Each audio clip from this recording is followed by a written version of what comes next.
Friendship તમારા માટે શું છે? Friendship is where like the space where I can be myself, where I don't have to pretend to be somebody else. જેમ બહારની દુનિયામાં આપણે જ્યારે બહાર નીકળતા હોઈએ તો એક બે લેયર્સ પહેરીને જ જતા હોઈએ છીએ, પણ ફ્રેન્ડ સામે એવું થવું જોઈએ કે I can just be myself. Radio Rajkot ઉપર આજે આપણા ફેવરેટ કલાકાર આવી ગયા છે. We have got Diksha and the very own Lalo. મારણ મૂવી વિશે વાત કરીએ કે તમને લોકોને જે રોલ્સમાં જોયેલા છે, possibly it would be good kind of and peppy and lovey and kind of this, but આ જે રોલ તમે કરેલા છે એ they are very dark. તો why do you think people should go and brainstorm themselves about your characters into it? I think dark કરતા these characters are very layered and ક્યાંક complain હોય છે ને ઓડિયન્સને કે તમે કંઈક નવું નથી લાવતા.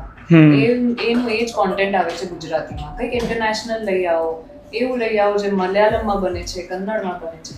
તો આ અમારો એ જ પ્રયાસ છે.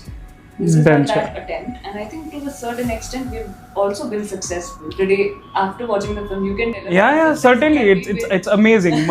When I see him now and you, it's like મને મગજમાં નથી બેસતો.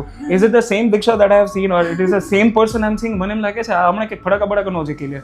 Very different and very raw. Internationally awarded film છે અત્યારે, national level પર recognition મળ્યું છે.